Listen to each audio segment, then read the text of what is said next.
नमस्कार। आज हम सी शार्प प्रोग्रामिंग भाषा की गहराई में उतर रहे हैं। हाँ, सी शार्प। हमारे पास जानकारी कई जगह से हैं। Geeks for Geeks, Microsoft learn, code academy, programmers, मतलब काफ़ी सारे अच्छे स्रोत हैं। हाँ, वीएस कोड डॉग्स और फ्री कोड कैम्प का वीडियो भी है और एक हिंदी लेख भी था। बिल्कुल। तो कोशिश रहेगी कि इन सबसे जो खास बातें हैं वो निकालें। तो शुरू करते हैं। सी शार्प, ये आखिर है क्या? देखिए, माइक्रोसॉफ्ट ने बनाई थी सन 2000 के आसपास। अच्छा। हाँ, और ये एक मॉडर्न ऑब्जेक्ट ओरिएंटेड भाषा है और ये .NET फ्रेमवर्क पर चलती है, मतलब उसी इकोसिस्टम का हिस्सा है। और नाम सी शार्प है ना, सी हैशटैग नहीं। हाँ हाँ, बिल्कुल, सी शार्प। अब सवाल है कि इसे चुने क्यों? तो सबसे पहली बात जो मुझे लगती है वो है इसका टाइप सेफ होना। टाइप सेफ मतलब ये कि कोड लिखते समय या कंपाइल करते समय बहुत सारी गलतियां पकड़ में आ जाती हैं, रन टाइम पर एरर आने के चांस कम हो जाते हैं। ओके। तो कोड ज्यादा भरोसेमंद बनता है। हाँ, कह सकते हैं। और फिर इसका जो .NET इकोसिस्टम है वो बहुत बड़ा और रिच है। इसमें आपको हर तरह के काम के लिए लाइब्रेरीज, फ्रेमवर्क्स मिल जाते हैं। आपने डॉटनेट का जिक्र किया, मुझे याद है पहले ये सिर्फ विंडोज पर था। हाँ, पहले था, लेकिन अब .NET कोर के बाद, जिसे अब सिर्फ .NET कहते हैं, ये पूरी तरह से क्रॉस प्लेटफॉर्म हो गया है। अच्छा, मतलब अब मैकओएस, लिनक्स पर भी? हाँ, बिल्कुल, विंडोज, मैकओएस, लिनक्स सब पर चलता है। ये एक बहुत बड़ा प्लस पॉइंट है इसका। और इसमें डेवलपर्स के लिए भी कुछ खास है, मतलब प्रोडक्टिविटी बढ़ाने वाली चीज है? हाँ, काफी है। जैसे एक लिंक है, लैंग्वेज इंटीग्रेटेड क्वेरी। हाँ। इससे क्या होता है कि डेटाबेस से या मेमोरी में रखे डेटा से जानकारी निकालना बहुत आसान हो जाता है। कोड काफी साफ सुथरा रहता है। अच्छा। और एक और चीज है, एसिंक अवेट। हाँ, ये सुना है। ये एसिंक्रोनस प्रोग्रामिंग को बहुत बहुत आसान बना देता है। मतलब आपका ऐप हैंग नहीं होगा अगर कोई लंबा काम चल रहा हो। ओके, रिस्पॉन्सिवनेस के लिए बढ़िया है। बिल्कुल। और माइक्रोसॉफ्ट का सपोर्ट तो है ही, कम्युनिटी भी काफी बड़ी और एक्टिव है और जॉब्स भी अच्छी हैं इसके लिए। तो इससे बना क्या कह सकते हैं? आपने कहा कई तरह के एप्स। हाँ, देखिए, लिस्ट लंबी है। डेस्कटॉप एप्स बना सकते हैं, जैसे विंडोज फॉर्म्स या WPF यूज करके। वेब एप्लीकेशंस, उसके लिए ASP.NET कोर है, बहुत पावरफुल फ्रेमवर्क है। ओके।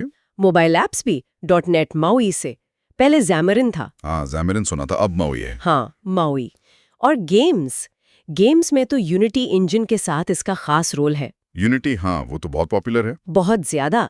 असल में यूनिटी की स्क्रिप्टिंग के लिए ये मेन लैंग्वेज है। क्लाउड सर्विसेज, यहाँ तक कि मशीन लर्निंग भी ML.NET के साथ। अरे वाह, मतलब मशीन लर्निंग भी? हाँ, ML.NET फ्रेमवर्क है, उससे आप .NET एप्स में ही ML मॉडल्स इंटीग्रेट कर सकते हैं। कमाल है। यूनिटी वाले गेम्स का कोई उदाहरण? हाँ, जैसे वो बहुत पॉपुलर हुआ था अमंग अस या हॉलो नाइट जैसे गेम्स, ये सब यूनिटी और सी शार्प से बने हैं। अच्छा, तो परफॉर्मेंस भी अच्छी है। बिल्कुल। चलिए, अब थोड़ा इसके कोड स्ट्रक्चर और बेसिक कॉन्सेप्ट्स को देखते हैं। एक सिंपल प्रोग्राम कैसा दिखता है? हाँ, तो आमतौर पे आप देखेंगे कि फाइल के शुरू में यूजिंग सिस्टम जैसी लाइनें होती हैं। ये बताता है कि हम .NET की कौन सी लाइब्रेरी इस्तेमाल कर रहे हैं। ओके। फिर एक क्लास होती है और उसके अंदर एक मेन मेथड होता है। ये मेन मेथड ही प्रोग्राम का एंट्री पॉइंट है, मतलब प्रोग्राम यहीं से चलना शुरू होता है। वो हेलो वर्ल्ड वाला प्रोग्राम इसी तरह बनता होगा? हाँ, बिल्कुल, उसी स्ट्रक्चर पर। और इसकी जो कोर फिलॉसफी है वो ऑब्जेक्ट ओरिएंटेड प्रोग्रामिंग यानी OOP पर बेस्ड है। वो OP मतलब क्लासेस, ऑब्जेक्ट्स, इनहेरिटेंस। हाँ, क्लासेस, इनहेरिटेंस, पॉलीमॉर्फिज्म, एनकैप्सुलेशन, ये सारे कॉन्सेप्ट्स इसमें हैं। इससे बड़े कोड को मैनेज करना आसान होता है। हालांकि ये दूसरी प्रोग्रामिंग स्टाइल्स जैसे इम्पेरेटिव या फंक्शनल को भी सपोर्ट करती है। अच्छा, हमारे श्रोतों ने इसकी कुछ खासियतें भी बताई थी। सरल, modern, object oriented, type safe, ये तो हमने बात की। हाँ, इंटरऑपरेबिलिटी भी थी, मतलब दूसरी भाषाओं जैसे C++ के साथ काम करना। हाँ, ये भी एक खूबी है। आप C# कोड से नेटिव कोड जैसे C++ को कॉल कर सकते हैं। स्केलेबल भी है, मतलब छोटे से लेकर बहुत बड़े एप्लीकेशंस तक के लिए सही है। और स्पीड तेज है ये? हाँ, इसकी परफॉर्मेंस काफी अच्छी मानी जाती है। ये कंपाइल्ड लैंग्वेज है, तो इंटरप्रेटेड लैंग्वेजेस से तेज होती है अक्सर। और ये .NET से तो जुड़ा ही है। लेटेस्ट वर्जन क्या चल रहा है अभी? C# 13? हाँ, एक स्रोत के अनुसार नवंबर 2024 में .NET 9 के साथ C# 13 रिलीज हुआ था। माइक्रोसॉफ्ट इसे लगातार अपडेट करता रहता है। अगर किसी को सीखना हो तो कैसे शुरू करें? क्या चाहिए होगा? देखिए, सबसे पहले तो एक कोड एडिटर या आईडीई चाहिए। जैसे विजुअल स्टूडियो? हाँ, विजुअल स्टूडियो बहुत अच्छा ऑप्शन है, खासकर विंडोज पर। इसमें सब कुछ इंटीग्रेटेड मिलता है। और अगर मैं क्या लिनक्स पर हूं तो VS कोड एक बेहतरीन विकल्प है। वो हल्का है, क्रॉस प्लेटफॉर्म है। ओके। बस उसमें आपको C# DevKit नाम का एक्सटेंशन डालना होगा और .NET SDK इंस्टॉल करना होगा। .NET SDK software development kit? हाँ, उसमें कंपाइलर, लाइब्रेरीज वगैरह होती हैं जो कोड लिखने, बनाने और चलाने के लिए ज़रूरी हैं। और सीखने के लिए रिसोर्सेज? आपने कहा था माइक्रोसॉफ्ट लर्न। हाँ, माइक्रोसॉफ्ट लर्न तो बेस्ट जगह है शुरू करने के लिए। ऑफिशियल डॉक्स, ट्यूटोरियल्स, वीडियोस सब है वहाँ, मुफ्त में। अच्छा। उसके अलावा गीक्स फॉर गीक्स, प्रोग्रामाइज जैसी साइट्स पर भी अच्छे एक्सप्लेनेशंस और उदाहरण मिलते हैं। कोडकैडमी का भी जिक्र था? हाँ, कोडकैडमी पर इंटरैक्टिव तरीके से सिखाते हैं। वो कंसोल क्रीचर्स जैसा प्रोजेक्ट मज़ेदार हो सकता है करके सीखने के लिए। और फ्री कोड कैंप का यूट्यूब वाला कोर्स भी काफ़ी डिटेल्ड है। काफ़ी ऑप्शंस है मतलब। हाँ, सीखने के लिए रिसोर्सेज की कमी नहीं है। चलिए अब इसके इस्तेमाल पर वापस आते हैं। वास्तविक दुनिया में कहाँ-कहाँ दिखती है ये? हाँ, आपने वेब, गेम्स, डेस्कटॉप बताया था। हाँ। तो डेस्कटॉप में जैसे माइक्रोसॉफ्ट ऑफिस के लिए प्लगइन्स बनते हैं या कोई कंपनी अपना इंटरनल सॉफ्टवेयर बनाती है, उसमें WPF या विंडोज फॉर्म्स यूज होता है। ओके। वेब में? वेब में ASP.NET कोर बहुत दमदार है।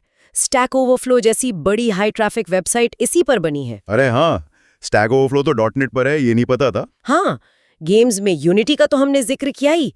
मोबाइल ऐप्स में .NET MAUI से आप एक ही कोड से iOS और एंड्रॉयड दोनों के लिए ऐप बना सकते हैं। ये तो बढ़िया है, क्रॉस प्लेटफॉर्म ऐप डेवलपमेंट। बिल्कुल। क्लाउड में भी इसका खूब इस्तेमाल है। Azure फंक्शंस, जो माइक्रोसॉफ्ट का सर्वलेस प्लेटफॉर्म है, उसमें C# लिख सकते हैं। माइक्रो सर्विसेज बनाने में भी कंपनियां इसे यूज करती हैं। नेटफ्लिक्स का भी नाम आया था शायद। हाँ, सुना है कि नेटफ्लिक्स भी अपने बैकएंड में काफी हद तक .NET यूज करता है। और वो मशीन लर्निंग वाला ML.NET। हाँ, उससे आप अपने .NET ऐप के अंदर ही, मान लीजिए यूजर के कमेंट्स का सेंटीमेंट पता करना है या तस्वीरों को पहचानना है, ऐसे काम कर सकते हैं। कमाल है, मतलब फाइनेंस, हेल्थ केयर में भी होगा इसका इस्तेमाल? हाँ, फाइनेंशियल ट्रेडिंग सिस्टम्स में, हेल्थ केयर में, जैसे मेडिकल इमेजिंग सॉफ्टवेयर, डाइकॉम वगैरह में, IoT डिवाइसेस पर भी, जैसे रास्पबेरी पाई पर .NET चला सकते हैं। और AI चैटबॉट्स बनाने में भी Azure कॉग्निटिव सर्विसेज के साथ C# यूज होती है। तो मतलब ये तो वाकई बहुत वर्सेटाइल भाषा है। हाँ, बिल्कुल। काफी सारे अलग अलग डोमेन्स में काम आती है। तो अगर हम इसे समेटें तो कह सकते हैं कि C# एक मॉडर्न, शक्तिशाली और बहुमुखी भाषा है। माइक्रोसॉफ्ट का और एक बड़ी कम्युनिटी का सपोर्ट है इसे, और ये .NET प्लेटफॉर्म पर आधारित है। बिल्कुल सही। और ये ना सिर्फ शक्तिशाली है, बल्कि सीखने में भी उतनी मुश्किल नहीं है। खासकर अगर आपका OOP का थोड़ा बैकग्राउंड है, तो ये बिगिनर्स और एक्सपीरियंस डेवलपर्स दोनों के लिए अच्छी है।